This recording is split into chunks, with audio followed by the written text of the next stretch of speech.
Bienvenue dans cette nouvelle série de Marip consacrée aux énergies du jour.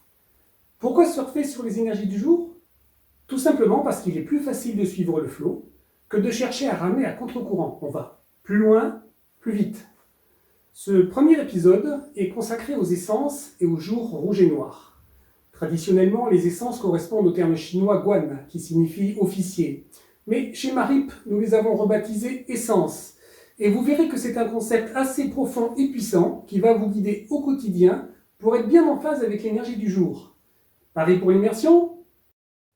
Donc, ça, c'est une photo que j'ai prise ce matin.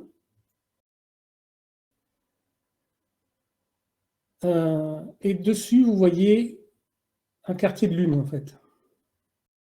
Donc ça, c'est, je ne sais pas, il devait être 6 ou 7 heures du matin. Et c'est ce qu'on voyait de ma fenêtre. Et du coup, c'était très inspirant parce que c'est exactement la bonne introduction pour vous parler des essences. Les essences, en fait, ne sont pas du tout liées au cycle de la Lune.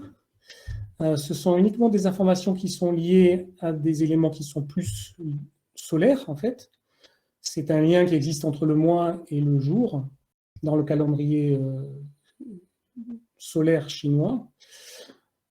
Mais comprendre le cycle en fait, qui est introduit par les essences est plus facile à comprendre parce que on a l'habitude de parler des phases de la Lune.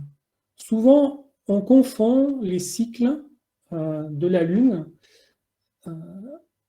en termes de position, parce que vous savez qu'il y a des phases montantes et des phases descendantes de la Lune, et puis il y a aussi les aspects croissants et décroissants. Et quand on parle du croissant de Lune, c'est parce que c'est directement lié en fait à cet aspect d'éclairement de la Lune par le Soleil. Donc en fait, ce qui est intéressant d'avoir à l'esprit, c'est que les phases de la Lune ne sont pas quelque chose qui est lié à la Lune.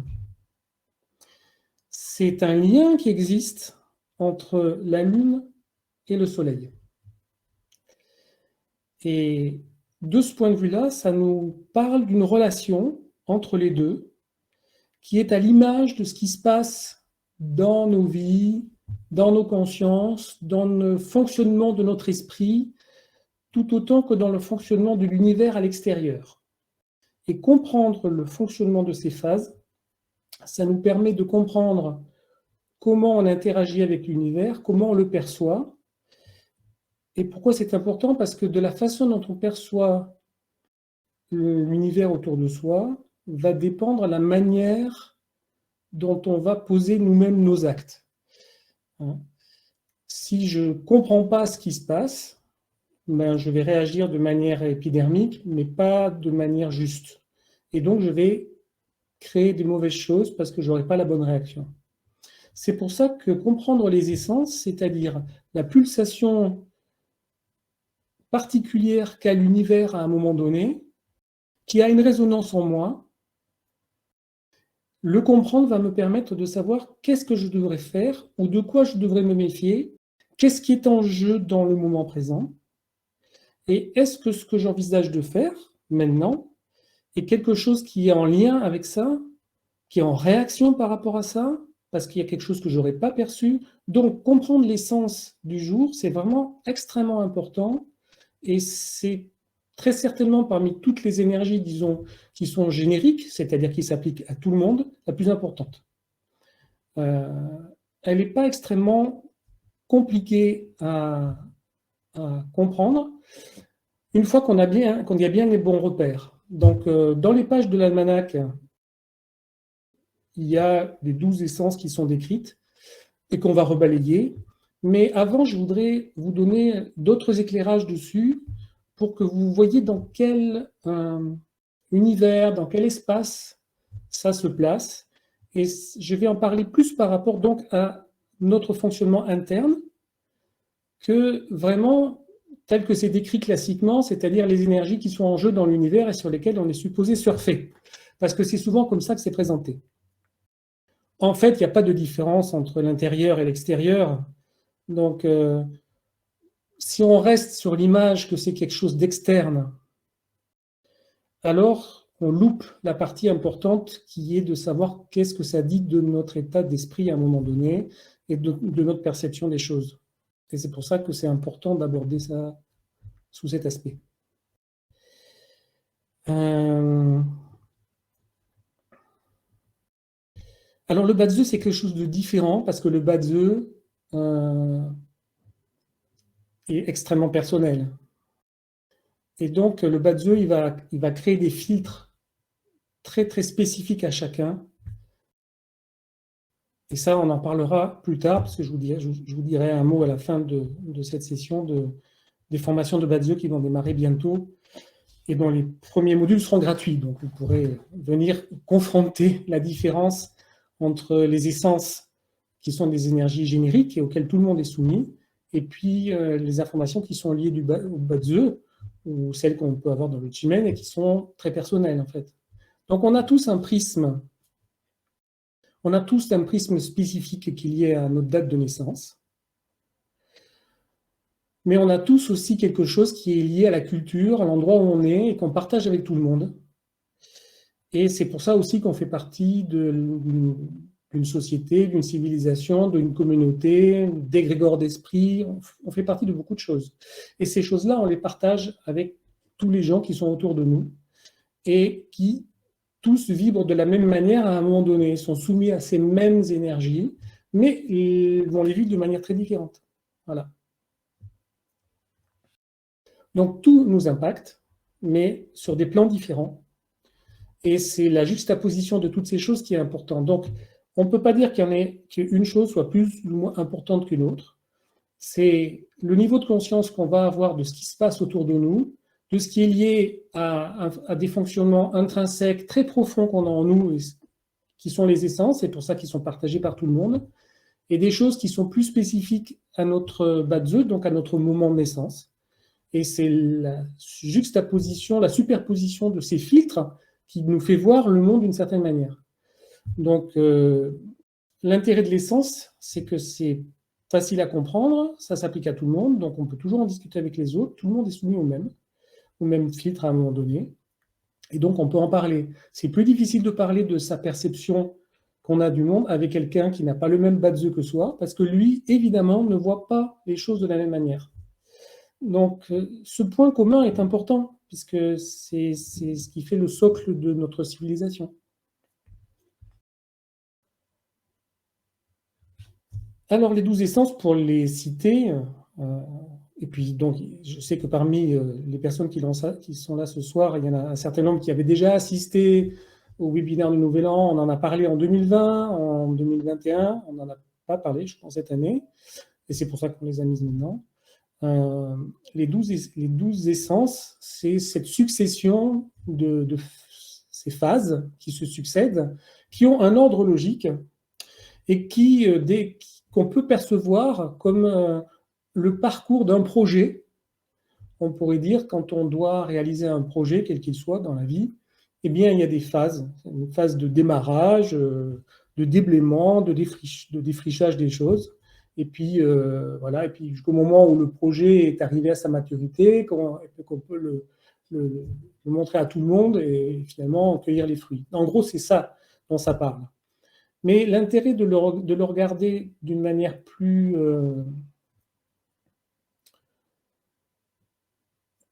liée au fonctionnement en fait de la psyché, c'est mieux comprendre en fait ce qu'il y a dans chacune de ces cases, savoir où elles se situent.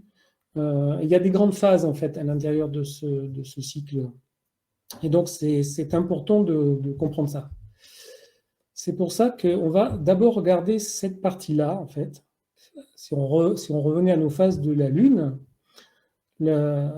quand on ne voit pas la Lune, c'est parce qu'elle est complètement conjointe avec le Soleil. Donc au moment où il y a cette conjonction, au moment de la conjonction, il y a quelque chose, il y a une graine qui est semée. Et cette conjonction entre le Soleil et la Lune, par exemple, elle va directement toucher la psyché parce que la Lune parle de la psyché.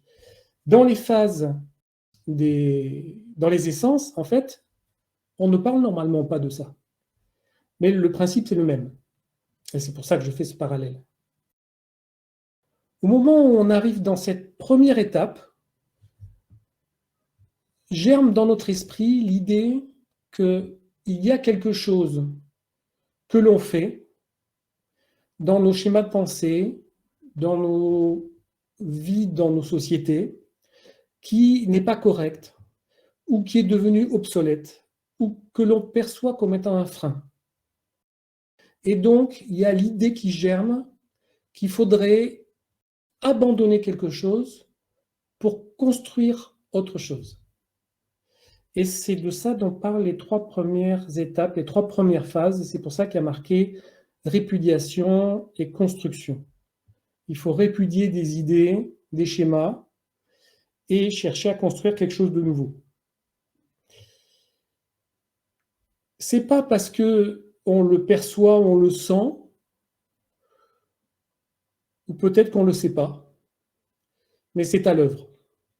Donc, quand on est dans ces phases-là, il y a quelque chose de cette nature qui est en jeu, qu'on en ait conscience ou pas. Le problème, c'est que si on n'en a pas conscience, on risque de ne pas mettre suffisamment d'efforts dans la répudiation, dans l'idée, dans l'objectivation, la mise en conscience en fait de qu'est-ce qui est en jeu, et on ne mettra pas non plus assez d'efforts pour construire quelque chose de nouveau. Donc si on ne fait pas cet effort, quand on va arriver à l'autre côté, quand on va arriver... ok, donc on part de là, dans les phases ici, il faut abandonner quelque chose, et si on ne le fait pas, on va arriver ici, et ici on aura des problèmes. Donc dans cette partie-là, c'est encore très subjectif. Et quand on arrive ici, dans cette phase-là, à la jonction entre ces deux éléments-là, c'est un peu comme le quartier de lune. Et un quartier de lune, en fait, quand vous le regardez, si je reviens sur mon schéma initial ici, ce quartier de lune, vous voyez, c'est vraiment le yin et le yang, et c'est surtout que ça nous montre un clivage. Il y a vraiment une face et une autre face. Et ce clivage-là, c'est qu'on est arrivé à un moment où il devient évident qu'il va falloir faire quelque chose. Donc, ici, on est passé dans la phase de croissance proprement dite et de libération. Donc, normalement, si on a bien fait son travail, ou si on a bien laissé venir à l'esprit les choses, alors on peut se mettre en condition de bien préparer le terrain pour que les idées, les schémas, les nouveaux objectifs qu'on se fixe puissent être instrumentés. Et donc, on va pouvoir préparer les actions qui vont venir ensuite ici. Alors, on va voir que quand on arrive ici à l'apogée, en fait, il y a, d'une certaine manière, il y a une forme d'accomplissement, d'illumination un peu. C'est-à-dire qu'il y a quelque chose qui se libère, qui s'éveille en soi, si on a bien fait le travail avant. Et si on ne l'a pas fait, eh ben, on est très empêtré, on est très embêté. Et c'est pour ça qu'on va se retrouver avec des phases qui sont décrites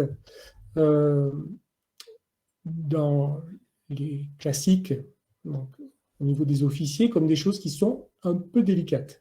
Si on a bien préparé le travail avant, elles ne sont pas tant que ça.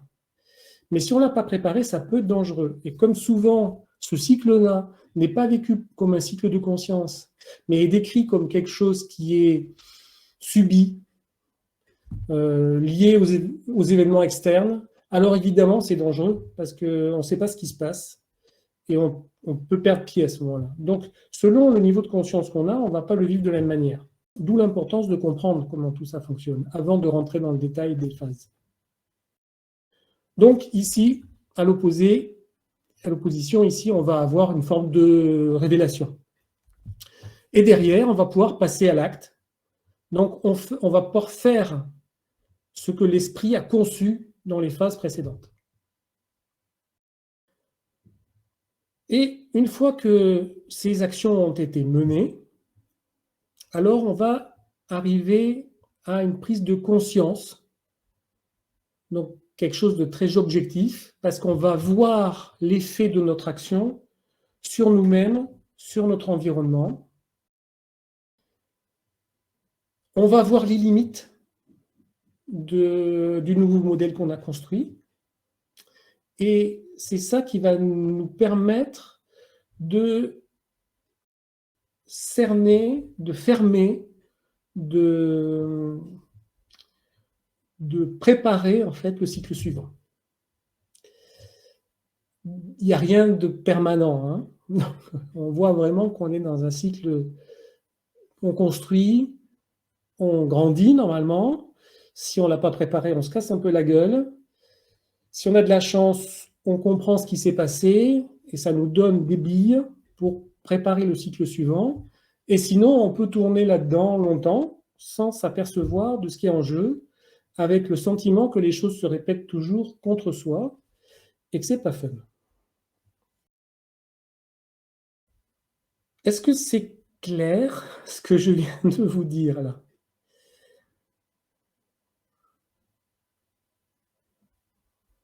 D'accord.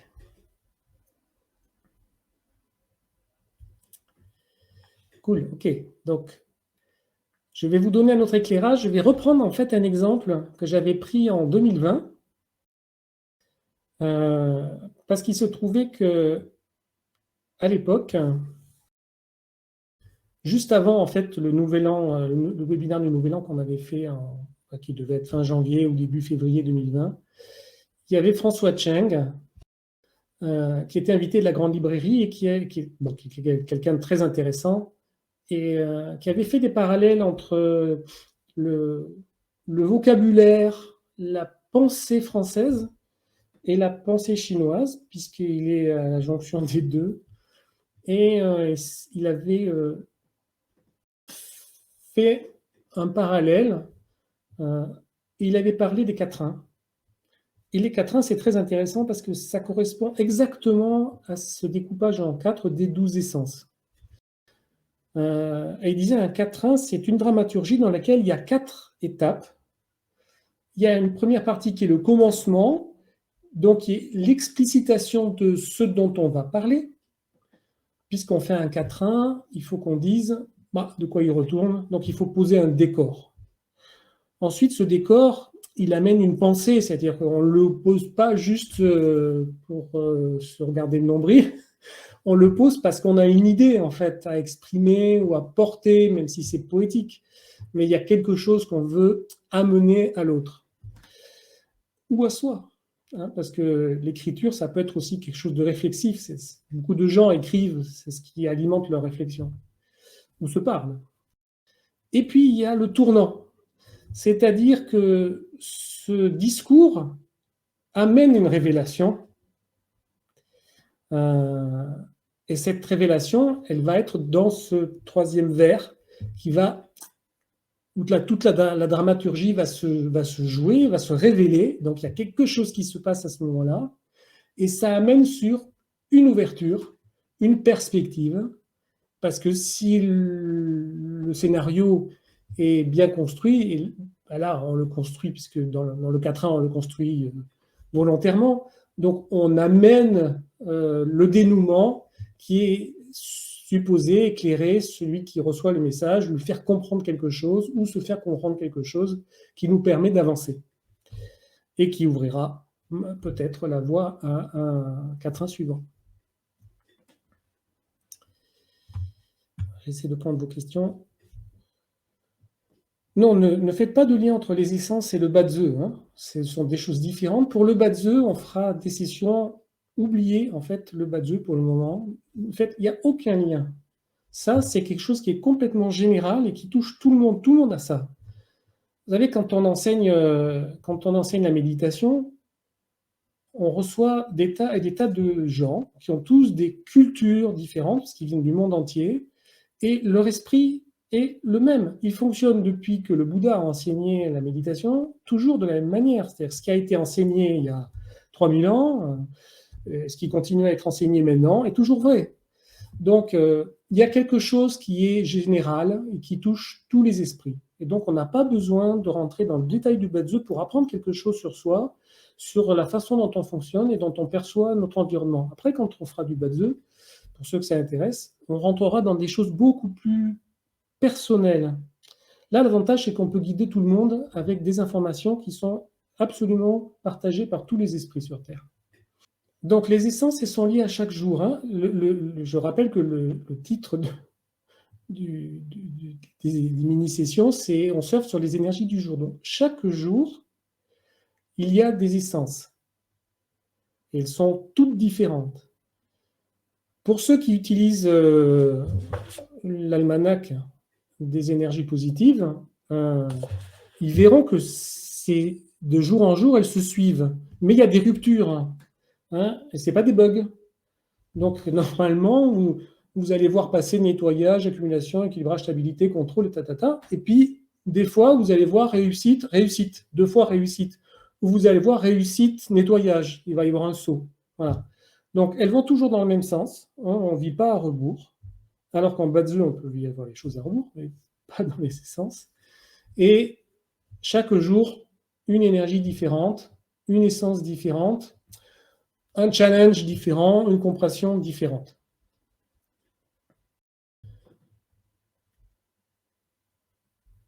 Les hexagrammes, pour dire un mot, parce qu'il y aura une session sur les hexagrammes, donc je ne vais pas rentrer dans ce genre de détails pour vous dire.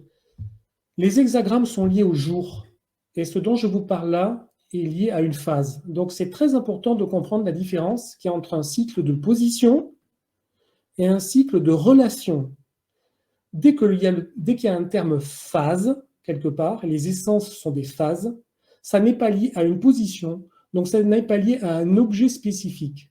Or, un jour a un hexagramme, un mois a un hexagramme, votre date de naissance a un hexagramme, et c'est lié à une position dans le temps. Et c'est quelque chose qui est statique. Là, on parle de quelque chose qui est dynamique et qui va se répéter. Donc, ces choses-là, les essences et ces phases, c'est très important de comprendre que ce sont des dynamiques et que vous devez les intégrer en tant que dynamiques. Les phases n'ont rien à voir avec les signes. Le prochain épisode, en fait, de cette mini-série sera consacré aux animaux. Donc, les animaux, c'est une partie de votre Bazi. Donc, cette chose-là, les essences, n'ont rien à voir avec tout ça. C'est complètement autonome. Donc, je vous propose maintenant, parce que leur tour, il faut que je passe mes 12 éléments. Et pour répondre aux questions, est-ce qu'un jour destruction, vous verrez, en fait, qu'est-ce qu'on peut faire ou pas faire avec chacun de ces éléments. Donc, pour revenir sur les officiers, en fait, pourquoi ça s'appelait des officiers? Parce qu'en fait, le terme officier, en fait, qui est guan en chinois, correspond à un fonctionnaire impérial, c'est-à-dire quelqu'un qui est en charge d'une tâche. Donc, eux le voient comme ça.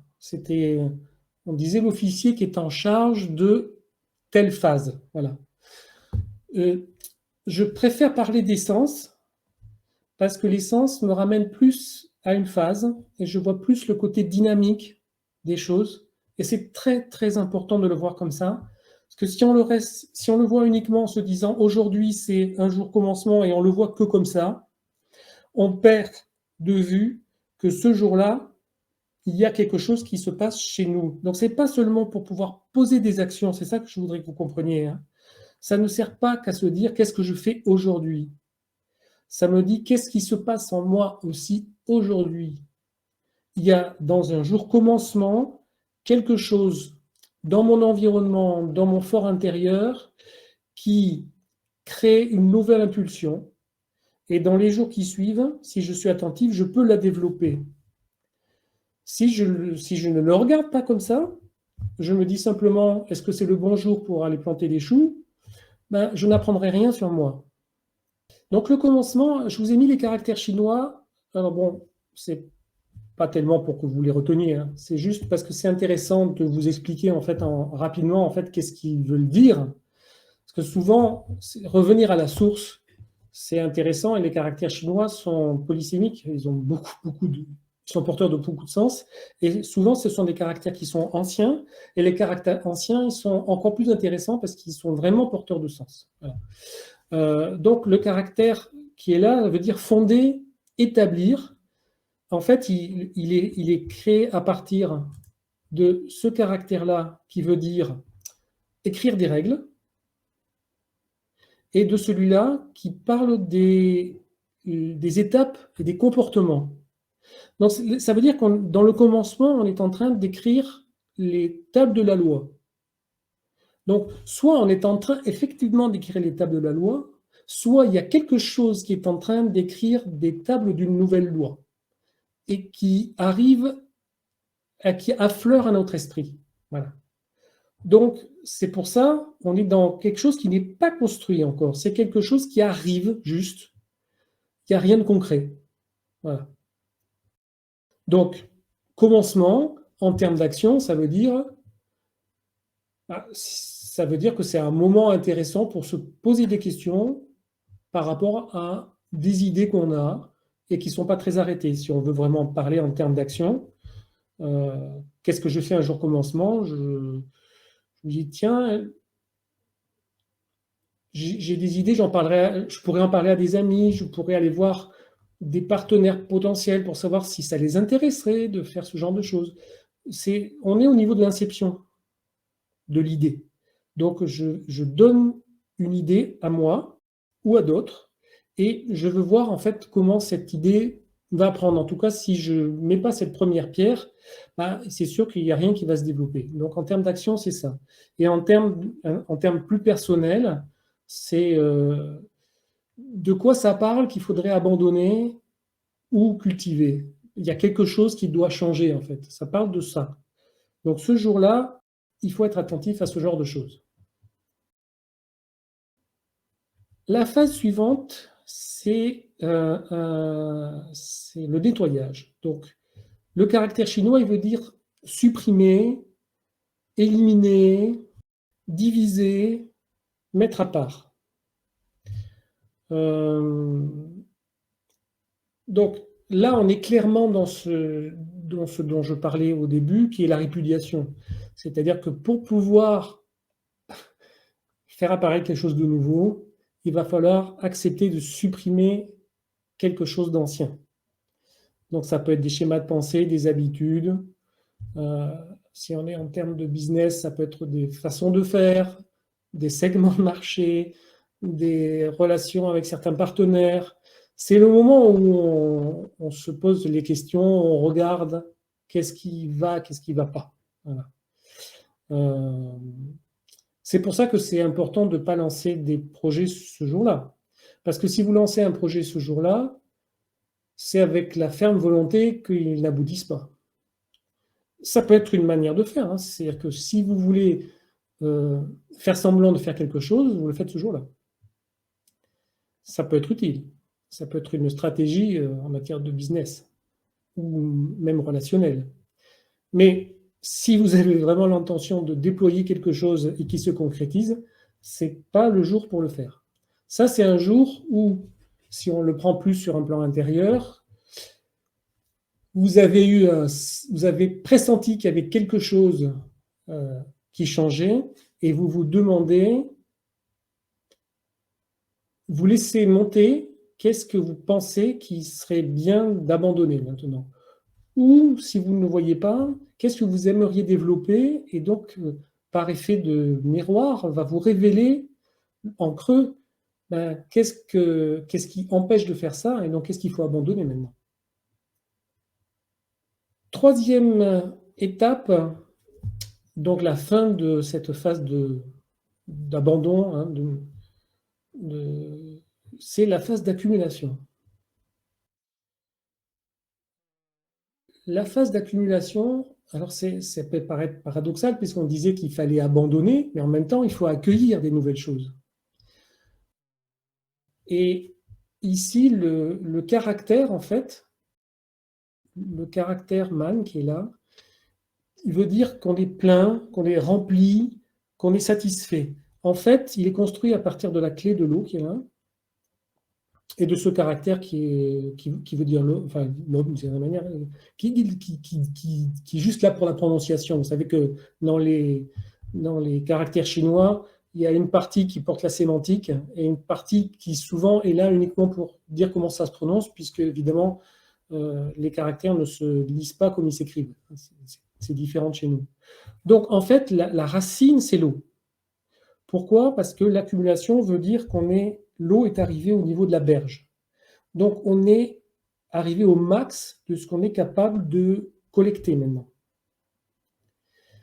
Donc du coup, c'est une phase qui est un peu délicate parce que si on a été conscient de ce qui était en jeu, ce qu'on est en train d'accumuler, c'est les bonnes idées, les bonnes opportunités, les bons partenaires, les bonnes actions dans l'optique de ce qu'on veut faire.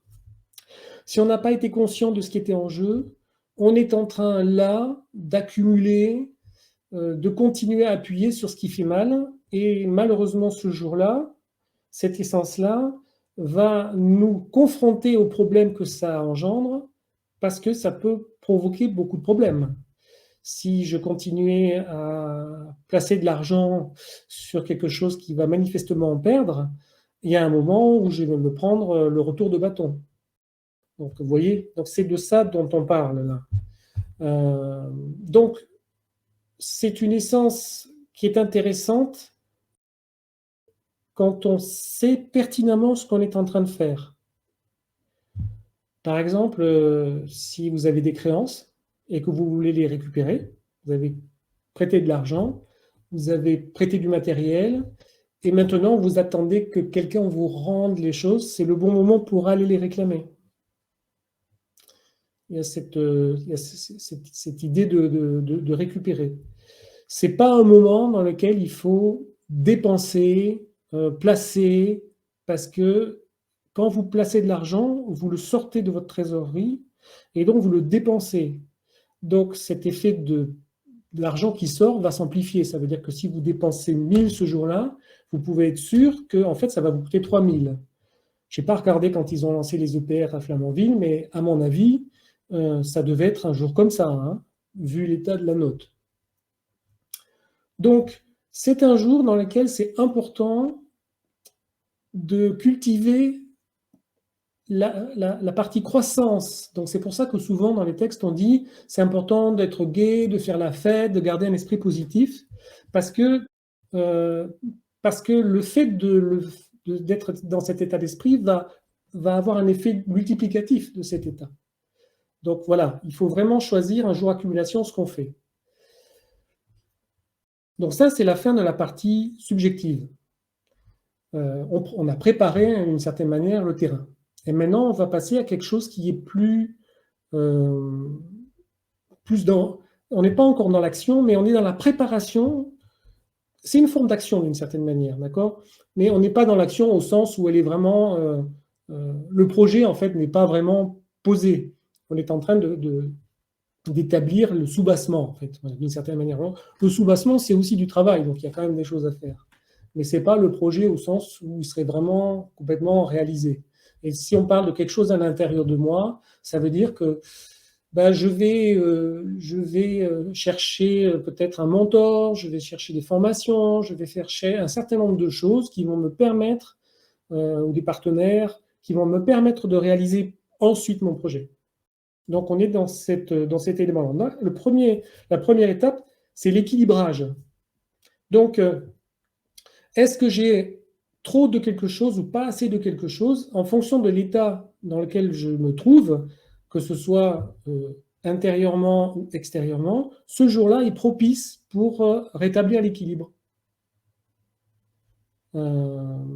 Donc, si on est un peu fragile, c'est le bon jour pour demander de l'aide, parce qu'on va en trouver facilement, puisqu'on devrait être à un niveau énergétique ou une position par rapport à l'univers ou par rapport à ses pairs, où on est en dessous, alors on va gagner quelque chose en demandant. Voilà. Si au contraire on a trop de quelque chose, c'est un bon jour pour l'offrir. Vous offrez quelque chose un jour équilibre, quelque chose que vous avez en abondance, vous êtes complètement dans le flux et ça va venir étayer, consolider votre projet personnel de le faire. Tout ça indépendant de nos signes, hein. Ça n'a rien à voir avec nos signes. C'est quelque chose qui est une pulsation globale de l'univers, à laquelle tout le monde répond.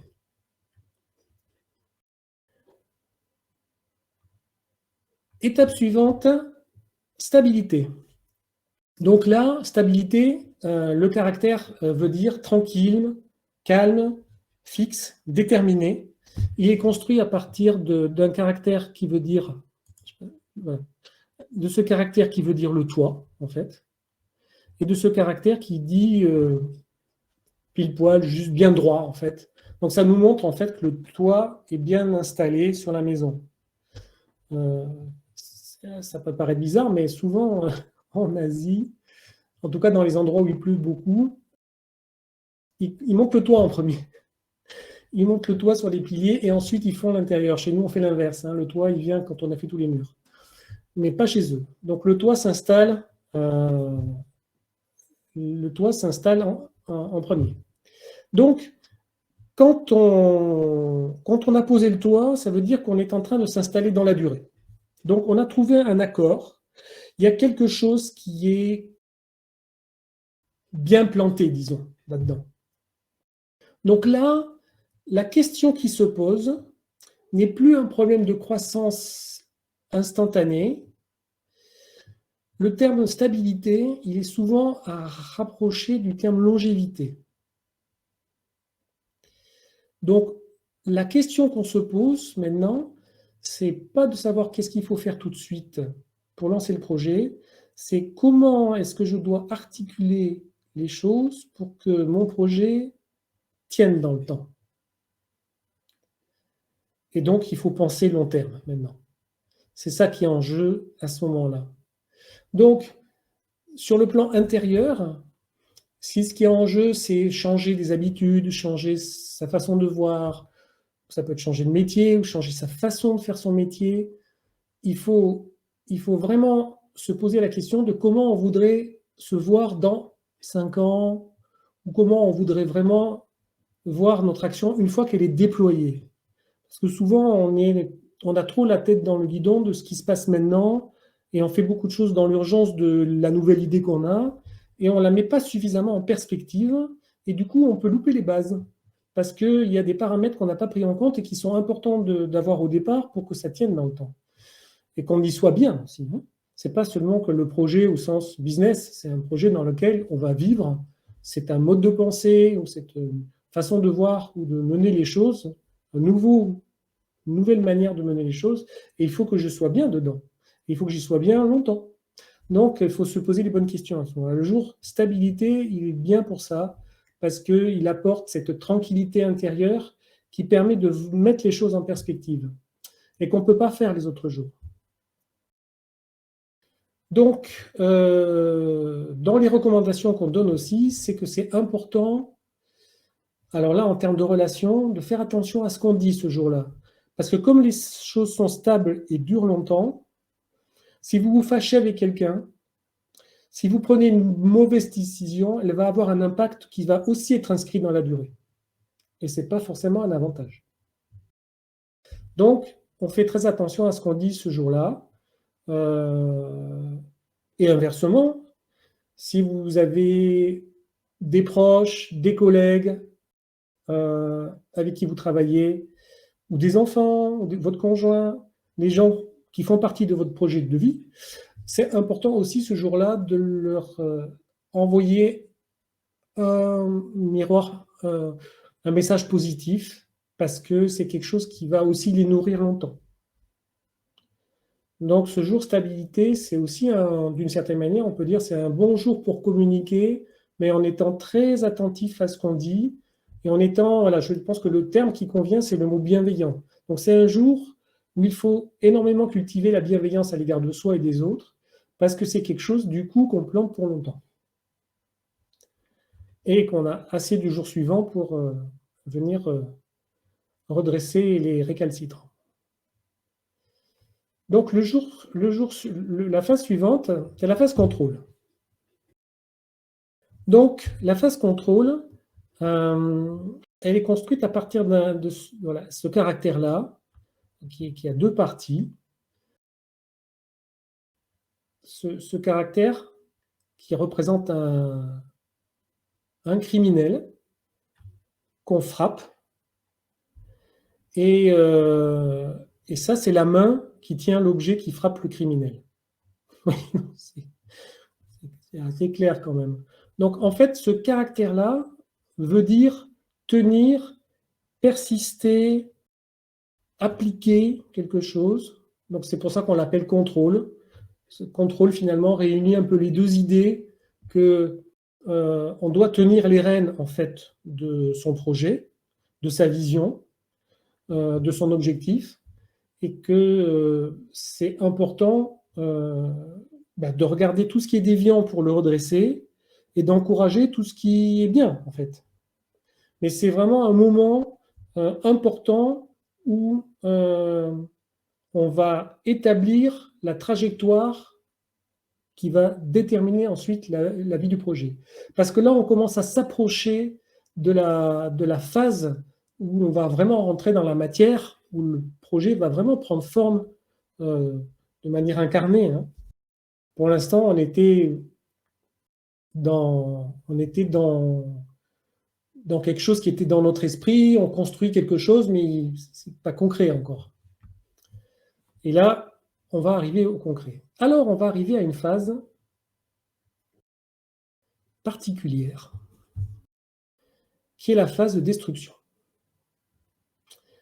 Pour ceux qui connaissent le Tai Sui et le Sui Po, c'est le caractère Po qui est le même, qui est le destructeur, et qui veut dire user, déchirer, mauvais, mais qui veut surtout dire détruire. Et c'est quelque chose qu'on trouve toujours à mi-parcours. Donc rappelez-vous qu'ici, on est arrivé à l'opposition.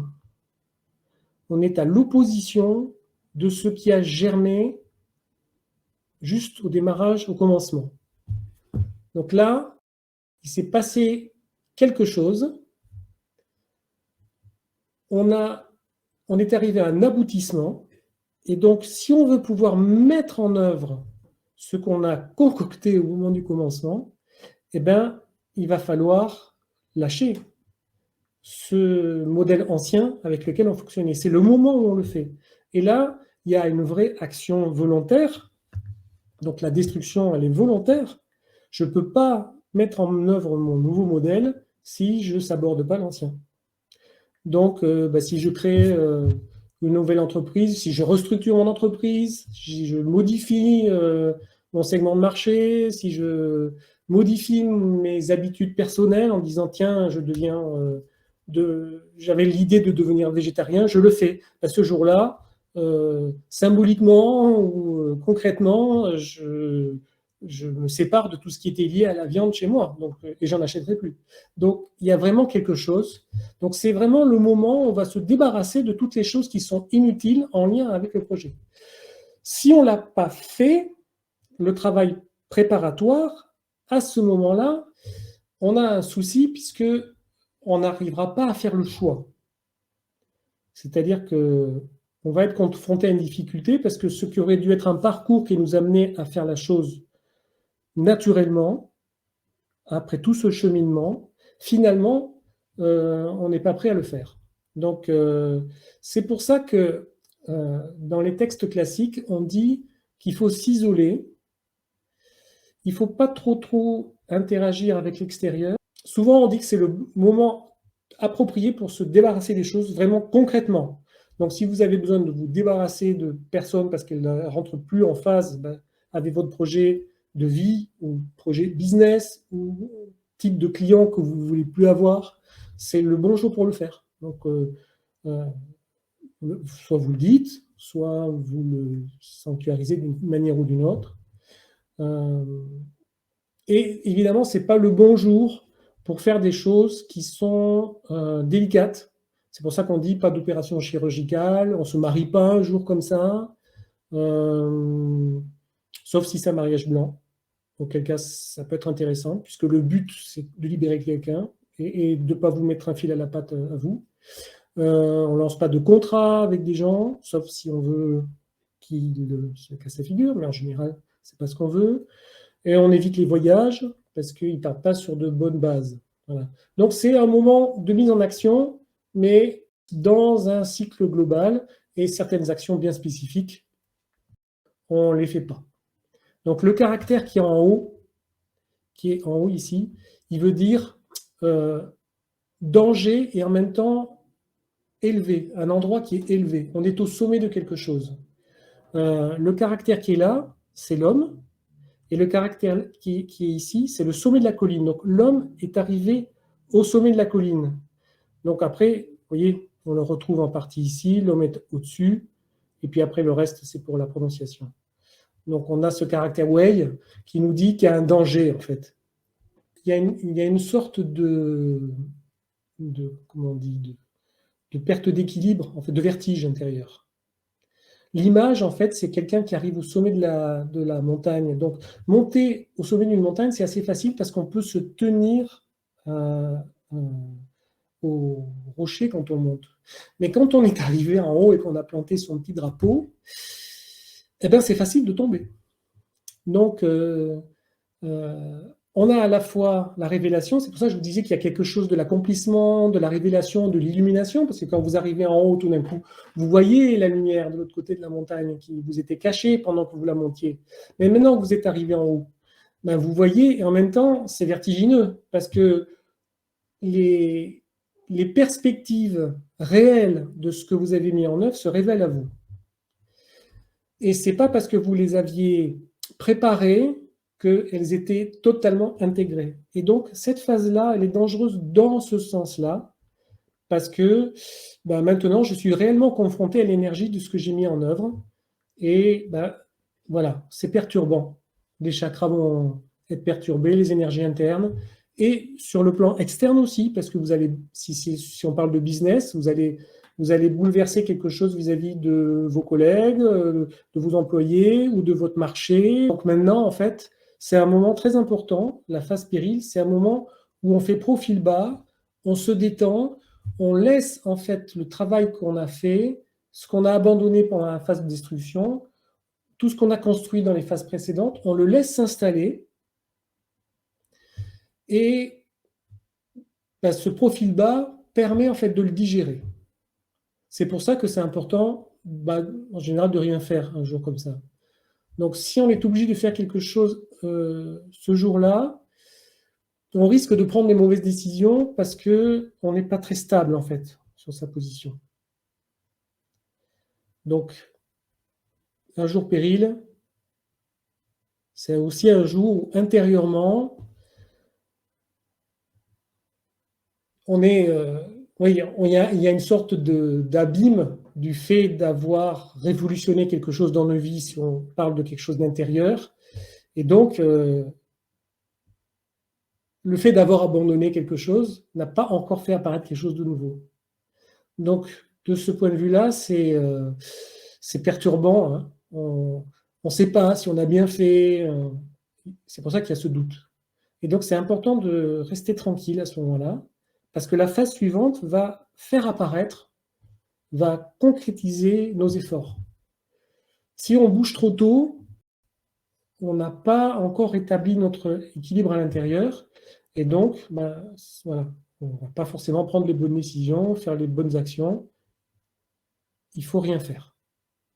Je pense que avec terminaison, c'est un des deux moments où c'est vraiment important de rien faire, pour des raisons très différentes. Là, on ne doit rien faire parce qu'on n'est pas prêt. Vous verrez que dans terminaison, on ne doit rien faire pour une autre raison. Donc, on arrive ensuite à la phase suivante, qui va être la phase vraiment de concrétisation de la réalisation de notre action. Donc, destruction, on a lâché, péril, on serre les fesses, et réussite, là, maintenant, on a passé une étape importante. Et donc, on est correctement armé. C'est ce que représente ce caractère. En fait, ce caractère-là, il montre une lance. Donc, c'est quelqu'un qui tient une lance. Et le fait de tenir une lance, ça montre qu'il a la capacité à avoir un résultat. Il est correctement armé. Voilà. Donc, dans notre évolution, on a passé un cap. Ça veut dire qu'on a réussi notre transformation. Si on était en train de négocier, ben, ça aboutit. Si on a lancé un projet, ben, il arrive à son épanouissement. C'est le bon moment pour signer les contrats avec les partenaires, pour se marier, pour construire, pour déménager, pour faire toutes ces choses-là, ou pour devenir effectivement différent. Et donc, ce jour-là, c'est vraiment le jour où vous pouvez lancer vos nouvelles actions voilà, qui concernent votre nouvel être. Voilà. Donc, finalement, on atteint son but à ce moment-là. Et toutes les tensions qui s'étaient accumulées et qui commencent avec le contrôle, hein, où il faut redresser les choses, la destruction, où il y a quand même un effort, où il va falloir se séparer de quelque chose, et cette phase de péril où on a le cœur qui bat un peu vite parce qu'on ne sait pas trop ce qui va se passer, là, c'est vraiment le moment où on fait ouf. Voilà. Donc, c'est vraiment. Donc, c'est pour ça que souvent, on aime beaucoup choisir des jours réussites, mais il ne faut pas se tromper, vous voyez, parce que si on prend un jour réussite dans l'absolu, en se disant je vais mettre mes actions un jour réussite, parce qu'un jour réussite, forcément les choses réussissent, eh bien on a tout faux. Parce que vous voyez que la réussite, elle vient après tout ce cheminement. Donc, considérer les 12 essences comme des cycles de position, c'est-à-dire pour des valeurs absolues de choses, en disant un jour réussite, les choses réussissent, c'est faux. C'est la conscience d'être dans un cycle et d'avoir vécu les différentes étapes, c'est d'avoir correctement préparé mon chemin qui fait que effectivement le jour réussite, je vais récolter le fruit de mon boulot.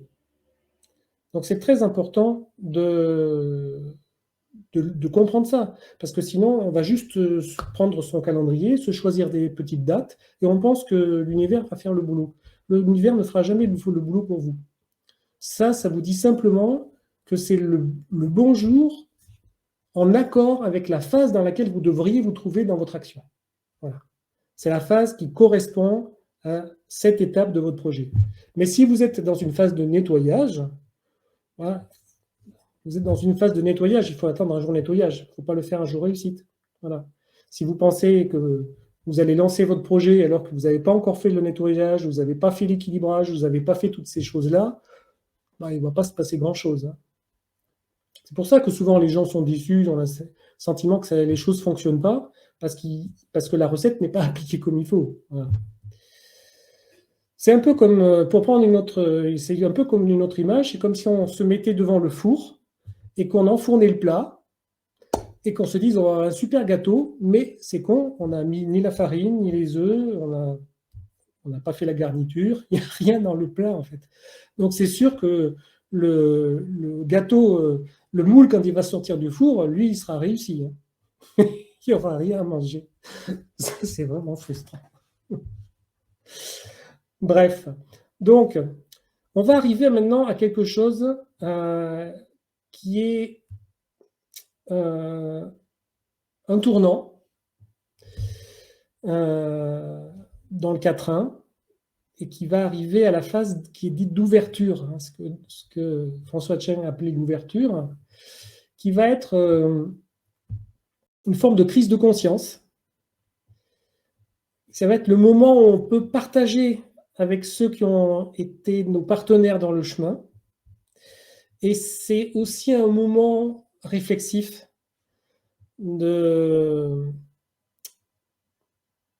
on a vraiment conscience des enjeux de ce qu'est. On pouvait en avoir une vision. On a mis en action, quand on est dans l'action, on est dans le moment, quoi. Donc on n'a pas assez de recul. Là maintenant, on va avoir le recul pour à la fois récolter des fruits, mais en même temps récolter de la compréhension, de la connaissance, et c'est très important pour la suite. Donc, on va arriver à cette phase de moisson. Donc, au niveau des caractères, la phase de moisson, veut dire recevoir, récolter, rassembler. Plusieurs concepts là, hein. En fait, ici, on a ce caractère qui veut dire qu'on rentre dans la mêlée. Donc il y a la notion de se frotter au reste du monde. Il y a une interaction avec le reste du monde. Et ici, ce caractère qui veut dire toucher. Donc, l'image qu'on donne souvent, c'est que supposons qu'on soit au milieu d'un champ, on va récolter ce qu'on y a semé. Donc, c'est important quand on est dans cette phase-là de voir qui on fréquente. Et pourquoi? Parce que comme c'est une phase d'analyse consciente de ce qu'on a mis en œuvre, qui on va fréquenter à ce moment-là va imprégner notre compréhension du chemin qu'on a accompli. Si on n'est pas au bon endroit, la collecte qu'on va faire, l'analyse, le débriefing, on pourrait dire, les analyses pour les gens qui font du marketing, c'est analyser les stats des comportements des gens qui sont dans vos segments, va être complètement faussé parce que vous n'allez pas prendre les bonnes données. On est sur Moisson, là, pour ceux... Je vois qu'il y en a qui disent que Moisson est oublié. C'est Moisson, ça. Donc, en fonction de ce qu'on est en train de mettre en œuvre au moment de moisson, on va récolter en fonction de ça. Donc, c'est en général, on dit, on évite d'aller voir des malades, d'assister à des enterrements, d'aller dans tous les endroits qui peuvent nous amener des pensées, qui peuvent être nostalgiques, qui peuvent être tristes, qui peuvent être, comment on dit, qui peuvent être contaminantes d'une certaine manière, parce qu'elles ne vont pas éclairer d'une manière très positive l'expérience. Donc c'est important d'aller se frotter à des choses qui sont intéressantes par rapport à ce qu'on vient de construire, un environnement sympathique, ou qui peut nous rapporter quelque chose de sympathique un jour comme ça. Parce que du coup, on va à la fois récolter concrètement en allant voir nos pères ou les gens qui peuvent nous apporter quelque chose, en écho à ce qu'on vient de faire, pour célébrer ce qu'on est devenu et éviter en fait des choses qui pourraient éclairer de la mauvaise manière l'expérience et du coup fausser l'interprétation qu'on va en avoir après. Et justement parce qu'il y a une sorte de réverbération en fait dans le fait de récolter. Donc on a une sorte de pendant d'accumulation là. L'accumulation était au niveau des idées et des choses qu'il fallait faire attention à ce qu'on faisait. Là, on est vraiment dans le concret. Donc, ce qu'on est en train de récolter, on veut que ce soit que du positif. Donc, on fait très attention à ce qu'on fait à ce moment-là. Voilà pour moisson. Je regarde l'heure parce que là, l'heure tourne vite, donc j'avance. Ouverture. Donc, ouverture, c'est l'ouverture des portes. Donc,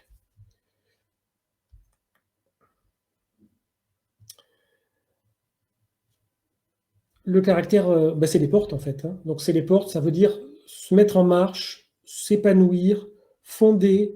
Donc, on est vraiment ancré dans ce qu'on vient de réaliser. On l'a lancé, ça a réussi, on a récolté. Le fait que les portes s'ouvrent, ça montre que ça concrétise le fait que, en fait, un obstacle, quelque chose qui barrait le passage et dont on avait les prémices au moment de la conjonction ici, au moment du commencement, hein, ce quelque chose s'est réalisé. Autant dire évidemment que si on n'a pas fait ce chemin-là, il n'y a rien du tout qui s'est réalisé. Donc le terme ouverture aura vraiment du sens quand on a fait ce chemin conscient. C'est là que vraiment on va récolter les fruits et que des portes vont s'ouvrir Voilà. Donc souvent, ce qu'on dit, c'est que c'est le bon moment pour tout ce qui est crémaillère, inauguration de bureaux, de magasins, les signatures pour les contrats, les partenariats, parce qu'en fait, tout a été préparé et tout est prêt. Et en même temps, grâce à cette ouverture, c'est pas voilà, c'est d'une certaine manière le résultat, mais en même temps, le fait que qu'il y ait cette concrétisation, si on pense à la crémaillère, c'est concret, les gens sont là en fait. Et donc en même temps, on objective vraiment quelque chose. Donc ça lève tous les doutes qu'on pouvait avoir par rapport à tout au chemin qu'on a levé. Et surtout, ça vient par rapport à la phase péril. Vous voyez, on est à 90 degrés de péril. En péril, vraiment, on avait des doutes, on se demandait si. Quand on est dans la réussite, on est dans l'action. Donc, OK, il se passe des choses, ça marche, mais on est dans l'action, on n'a pas le temps vraiment de digérer. La phase d'ouverture, c'est le moment où on a ce recul et on peut voir qu'on a réussi vraiment. Voilà. Si on peut se marier un jour, ouverture. Mais c'est toujours pareil. La question d'un mariage, c'est d'abord pourquoi vous vous mariez. Donc, voilà. Si c'est pour des raisons patrimoniales, c'est complètement différent, vous voyez. Vous n'allez pas regarder forcément les mêmes choses. Donc, si vous voulez signer un mariage pour des raisons patrimoniales, vous avez intérêt à avoir fait tout le chemin, c'est-à-dire vous êtes demandé pourquoi vous vouliez partager un certain nombre de choses. Qu'est-ce que ça sert? Qui sont les tenants et les aboutissants? Qui sont les personnes qui sont susceptibles d'en hériter? Voilà, comment va se répartir ce patrimoine dans la durée, puisque c'est ça le but. Si par contre vous vous mariez juste parce que c'est une sorte d'injonction et que vous avez absolument besoin d'être marié, c'est important d'avoir fait aussi, c'est un questionnement de savoir pourquoi vous vous mariez, parce que c'est un fil à la patte aussi. Donc pourquoi vous le faites? Donc se marier ne peut aboutir de manière positive que si vous avez fait ce chemin-là de vous demander pourquoi vous le faites. Hein? C'est un bon jour aussi pour présenter les excuses, pour voilà, aplanir, puisque tout est très détendu, tout le monde est content, donc c'est un bon moment pour ça. Et c'est la phase préparatoire à la suite, qui est la phase de terminaison. Des fois, il y a écrit fermeture, terminaison, ce sont des synonymes. Donc là, le caractère bi, en fait, c'est une porte, on a à nouveau une porte, mais cette fois-ci, elle est verrouillée. Donc cette porte est fermée par des barres, en fait, bien costauds. Donc, qu'est-ce que ça montre? Ça montre que là, on est en train de terminer un cycle. Donc, c'est un moment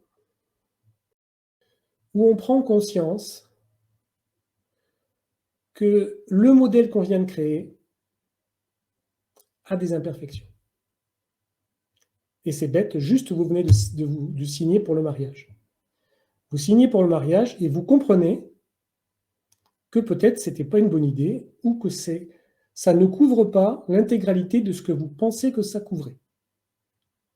En termes de business, ce n'est pas très grave. Hein. C'est pour ça qu'on pivote tout le temps.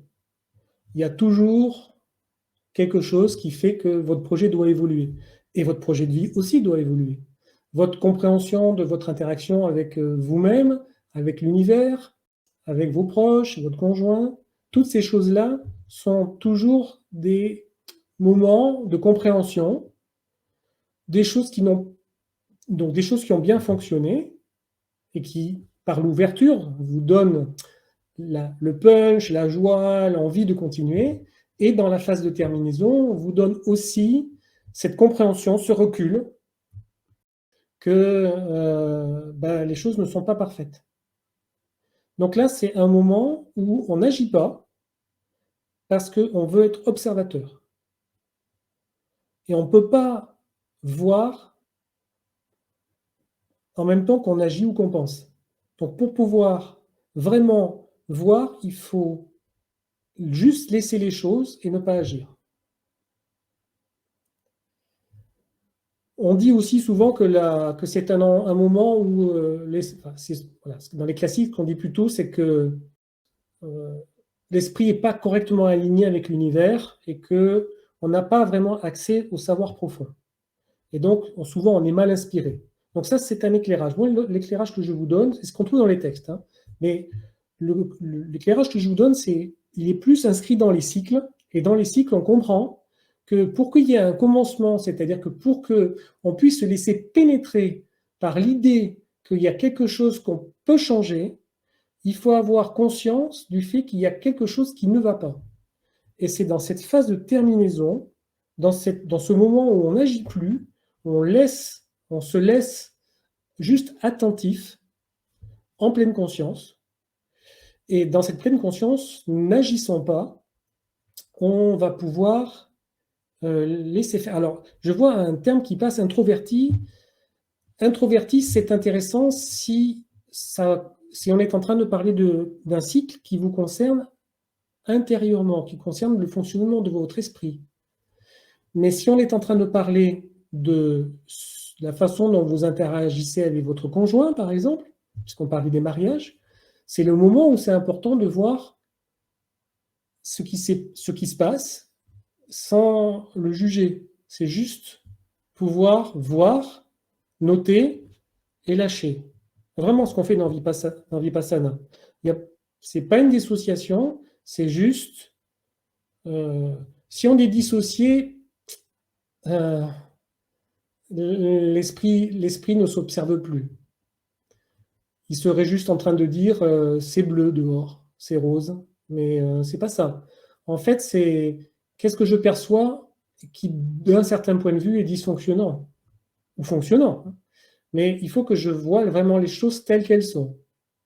Donc, je veux vraiment voir les choses, mais je ne vais pas prendre d'action du tout, parce que justement, je veux laisser et ne pas suivre.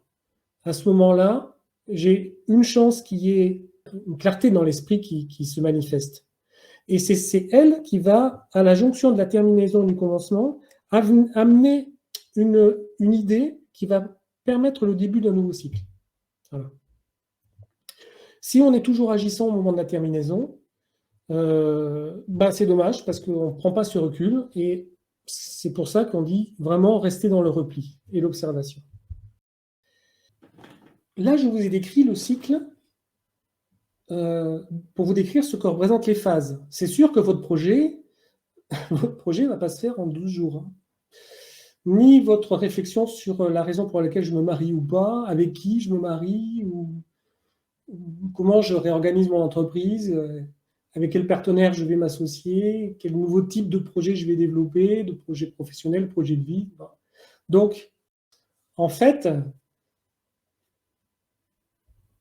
il va y avoir des jours que vous allez pouvoir utiliser pour certaines choses, et puis vous allez mener vos actions. En fait, il va falloir trouver, par rapport à ce que vous avez à faire, vous, dans votre journée, par rapport à l'essence du jour, comment vous pouvez en tirer le meilleur parti par rapport aux différents projets que vous avez dans votre vie à un moment donné, et aux différentes phases dans lesquelles elles se trouvent. Vous n'allez pas enfiler le commencement du projet A, le nettoyage du projet A, l'accumulation du projet A, à la queue leu les jours qui se suivent. Ce n'est pas possible. Donc, la réalité, c'est dans l'autre sens.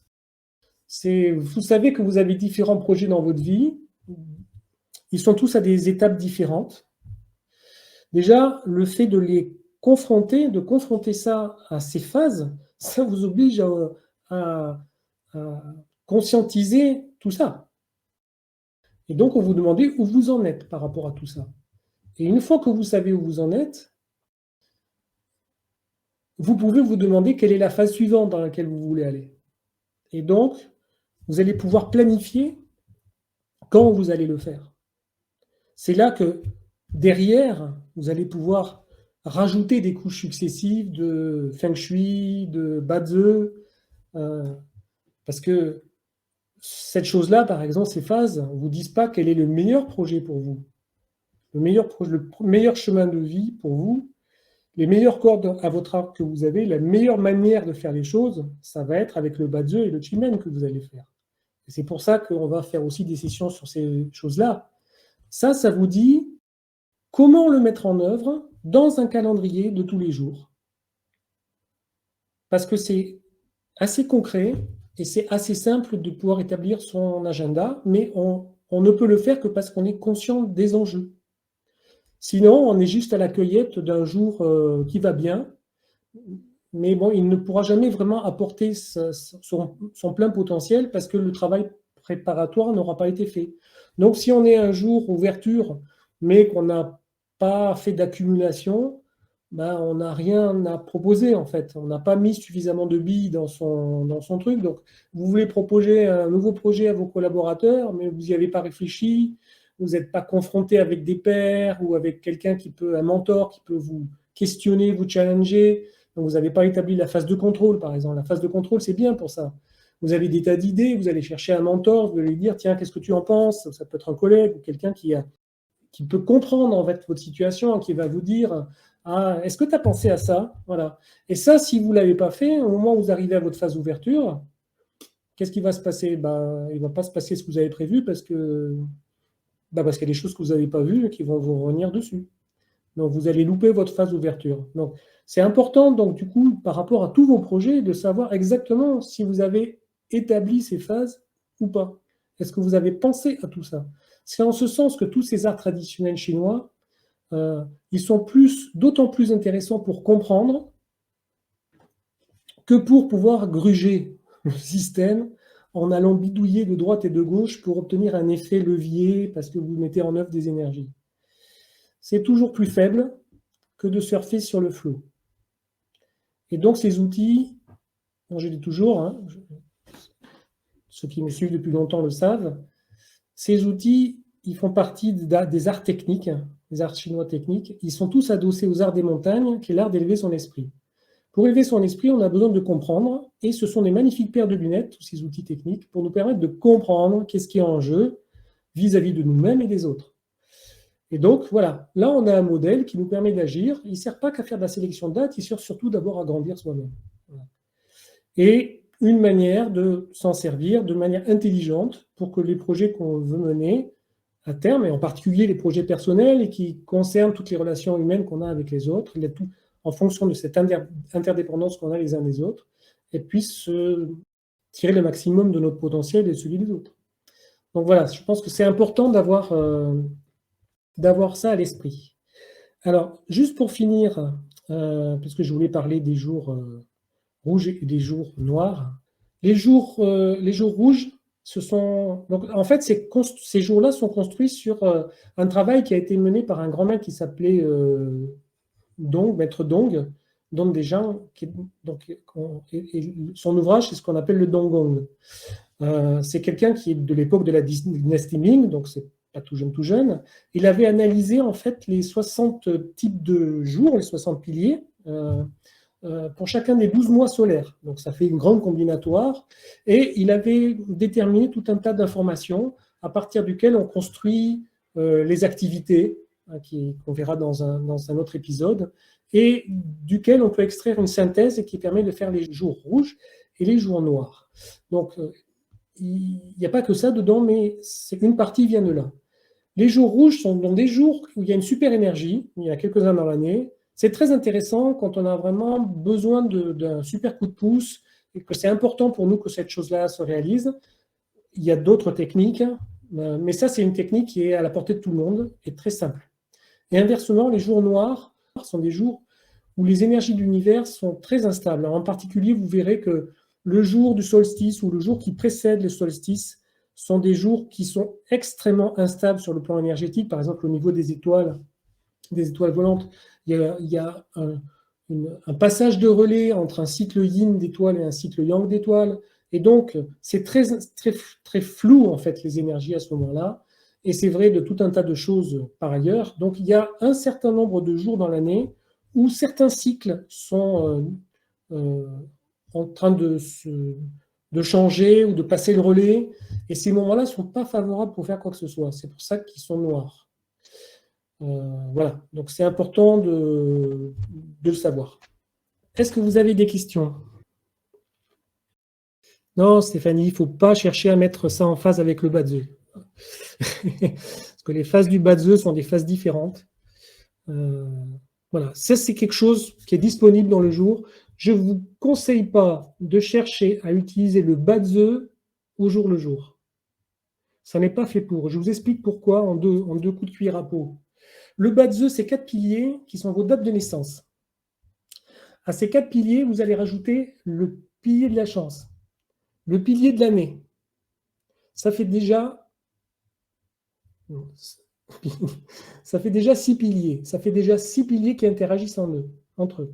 Si vous voulez descendre au jour, vous allez rajouter le mois et le jour. Ça va vous faire 8 piliers. Sur ces 8 piliers, le jour, c'est le seul qui bouge. Donc, vous avez 7 invariants par rapport au jour et un seul pilier qui bouge. Comment voulez-vous tirer une information intéressante quand vous avez 7 invariants et un seul truc qui bouge? Donc, cet élément-là ne va pas apporter une information très utile. Et donc, construire ces stratégies sur cette partie du Badze, c'est une erreur. Le Badze, c'est un outil qui est fait pour voir loin les grands objectifs. Qu'est-ce qui est important cette année? Qu'est-ce qui s'articule cette année? Qu'est-ce qui s'articule dans mes 10 ans? Et quelles sont les cordes fondamentales que j'ai à mon arc? Et c'est toutes ces choses-là que je vous expliquerai dans les... Ça va démarrer à partir du 12 mars. On va commencer les cours de Badze en ligne. Et c'est ça qu'on verra. Si vous descendez au niveau du jour, que vous regardez toutes ces phases, toutes ces choses-là, vous n'en sortirez pas. Ce n'est pas fait pour ça. Là, on est en train de parler avec les essences d'un outil qui est utilisable au jour le jour. Parce que tous les jours, vous avez besoin de savoir qu'est-ce que vous allez faire. Ne vous le faites pas avec le Badze. Ne le faites pas avec le Badze. Quelle différence, Goob, quelle différence entre nettoyage et destruction? Dans la phase de nettoyage, je suis en train de réfléchir aux habitudes, aux choses que j'ai accumulées et dont je pense qu'ils me bloquent en relation avec les prémices d'un projet que j'ai ressenti. Et en même temps, c'est une phase dans laquelle je dois décider de ce que je veux garder et de ce que je ne veux pas garder. Donc. Dans la phase de destruction, j'acte tout ça. Je le fais. J'abandonne quelque chose. Donc, dans la phase de nettoyage, je vais me dire, je vais commencer à discuter avec mes partenaires, tu sais, que je pense qu'on devrait, ou même pour moi, je vais me dire, je pense que cette année, je vais arrêter de travailler avec un tel parce que ça va pas, c'est pas que ça va pas avec lui peut-être, mais c'est simplement qu'il est plus en phase avec ce que moi je perçois de ce que je devrais faire. Et alors, quand je vais arriver à la phase de destruction, je vais acter ça. C'est-à-dire que c'est le moment où effectivement on se sépare. Donc il y a vraiment une différence entre les deux. Mais la destruction ne peut pas bien se passer si je n'ai pas commencé par y réfléchir, si en contrôle, je n'ai pas discuté avec lui, si on parle d'un partenaire par exemple, je n'ai pas discuté avec lui des conditions dans lesquelles on va le faire, comment on se sépare, qui garde quoi, voilà. Donc voilà comment les deux articulent en fait. Achat d'une maison.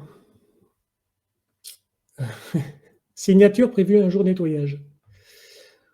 Vous verrez. En théorie, pour des raisons qui peuvent être extrêmement variées, probablement, vous vous direz que peut-être vous iriez ailleurs. Puisque le fait de l'acheter, normalement, et de le faire ce jour-là, amène à l'abandon du projet. Puisque le but du jour nettoyage, c'est de lâcher des choses. Donc, après, ça dépend de... Est-ce que... Enfin, je suppose que vous vendez pas la maison que vous lâchez pour aller dans la nouvelle maison le même jour. Donc, c'est difficile de jouer sur les deux tableaux. Donc là, après, quels sont les enjeux pour chacun? Si vous êtes seul ou pas à acheter la maison, pour chacun, la signification est différente. En fait, ce qu'il faut que vous regardiez, la question, c'est j'achète une maison, j'ai signé un compromis en janvier et la signature a prévu un jour de nettoyage. Bon, il y a toujours des possibilités de modifier la date. Hein, donc, c'est toujours possible. Dire que les choses ne sont pas possibles, non, c'est pas vrai. Tout est possible. Surtout avec le Covid en ce moment. C'est très facile de changer les dates.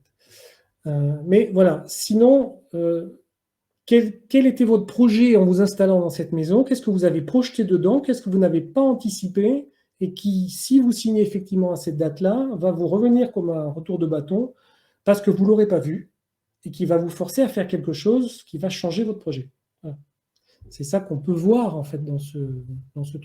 Là, l'avantage, c'est que vous pouvez anticiper. Donc, c'est à vous de faire d'ausculter la question, de savoir qu'est-ce qui est en jeu, qu'est-ce que vous avez mis en jeu, Dominique, dans cette maison, dans ce projet, et est-ce qu'il y a quelque chose que vous n'avez pas vu? Et sinon, ben, ça veut dire que vous n'aurez pas de problème à changer la date. L'opération chirurgicale, c'est compliqué parce que ça dépend de quelle opération chirurgicale. Donc, relisez les phases. Il y a des opérations chirurgicales qui sont faites pour réparer. Il y a des opérations chirurgicales qui sont faites pour enlever. Donc, en fonction de la nature, vous voyez, c'est comme des fois on me dit quel est l'élément qui correspond à la médecine. Ben, ça dépend du type de médecine que vous faites. Donc, il n'y a pas de réponse générique à ce genre de questions. C'est pour ça que je suis rentré vraiment dans le détail de ce que représente chaque phase. C'est à vous de vous questionner sur qu'est-ce qui est en jeu dans ce que vous voulez faire, et donc quelle est la phase qui est la plus appropriée pour ça. Si vous avez déjà une date qui est figée et contre laquelle vous ne pouvez rien, ça vous dit quelque chose sur l'état du projet, en fait, qui est en question. Hein. Et si vous avez la possibilité de changer, alors c'est à vous de bien comprendre qu'est-ce qui est en jeu pour choisir la bonne date, et ce jour-là, vous faites cette chose-là. Pour Caroline, ben, vous allez sur le site. D'abord, l'almanach n'est vraiment pas cher. Hein, donc, achetez, vous aurez tous sous la main. Ensuite, vous avez 2 autres outils possibles. Si vous ne voulez pas un almanach parce que c'est un produit papier que ça vous enquiquine, alors vous avez l'Almanach Pro en ligne qui est un outil qu'on met à votre disposition, mais qui est un outil payant bien sûr. Et là où vous pouvez anticiper sur 1 année, 2 années, 3 années, tout ce qui va se passer. Et puis sinon, vous pouvez tous les jours venir sur le site de Marip et vous allez dans les calculateurs gratuits, vous en avez un qui va vous donner l'essence du jour. Voilà. Mais ça ne vous permettra pas d'anticiper. Voilà. Alors, les travaux, ouverture de mur, là, on parle d'autre chose. Parce que là, on touche au feng shui. Donc, moi, je ne regarderai pas les essences, au sens que ce n'est pas un acte. Évidemment, c'est un acte important pour construire la maison, ou pour construire la pièce, mais ce n'est pas un acte important dans votre vie.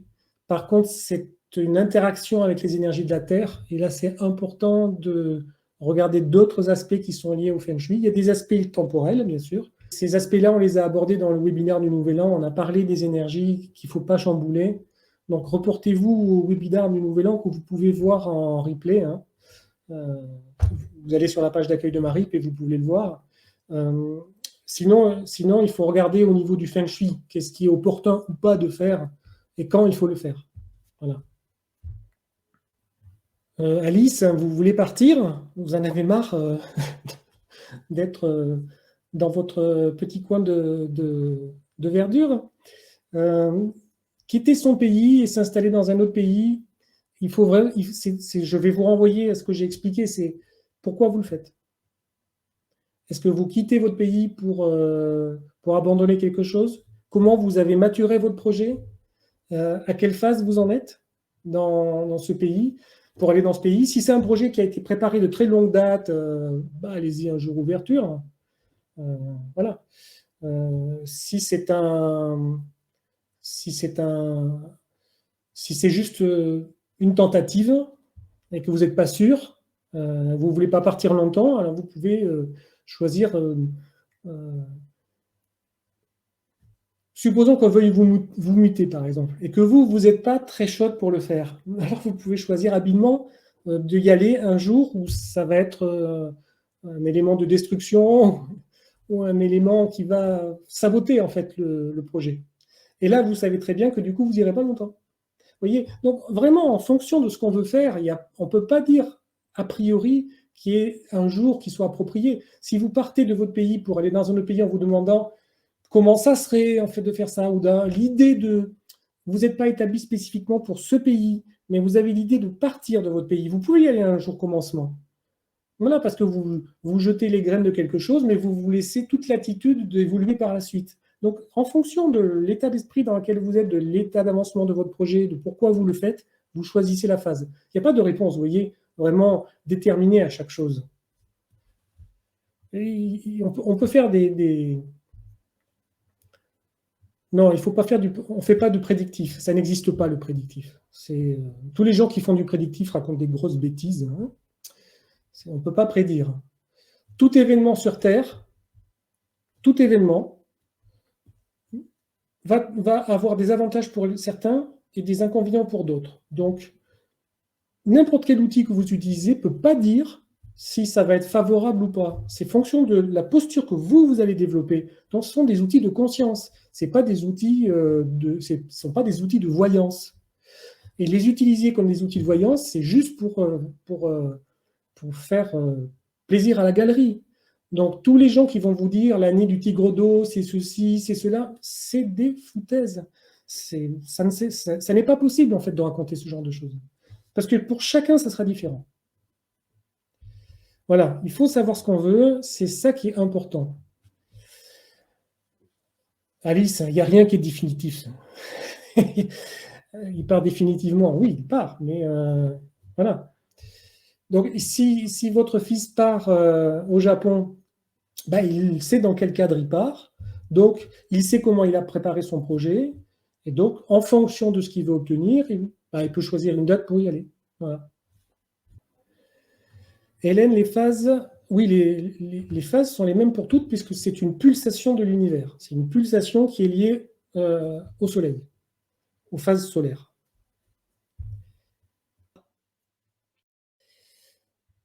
Ok, ben merci beaucoup à tous d'avoir participé. Restez connectés. Restez connectés pour les suites qui vont pas tarder à venir.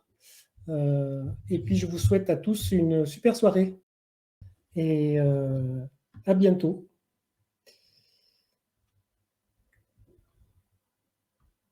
Cool. Merci à tous.